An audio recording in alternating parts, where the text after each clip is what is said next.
I hope you're ready to be mad. Because if I were a Browns fan, I would be a little bit mad. Albeit my quarterback made it hard to stay mad at who I'm supposed to be mad at this game, but it started off really, really bad.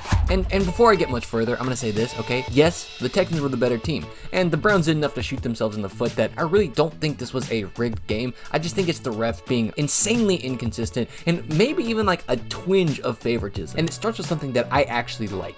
No calls. And someday I'll have to break down to you what I would consider a well-called game by a ref, but personally, I don't mind letting the guys just play some football. If you're a hair early on a pass breakup attempt like this and it falls into that really, really close at game speed territory, I don't hate that you didn't call it. Let the guys play it out a little bit. Make the receivers get more open. Make quarterbacks make better passes. Put a little onus onto the offense and stop giving everything to them. That's fine. I don't hate that. And then again, we get this little scramble by Joe Flacco where if he were Patrick Mahomes or even Tom Brady, the guy who made the tackle would have disappeared at halftime because he hit him a little bit after that slide started. But it just backed up what that first call said, which was that this is going to be a good physical game, which I enjoy. Like, no one's getting hurt, and at this point, I was happy. But then they ruined it. The dang refs ruined it. On this little play, it's just a wide receiver running a go route. Stroud gets pressured, overthrows it, and it looks like the play is over, but then they throw the flag. And of all things, a pass interference, and for the life of me, I could not believe they called this. It's just a little bit of hand fighting earlier in the route, which is the exact type of call that you would want to be avoided, especially in light of earlier calls.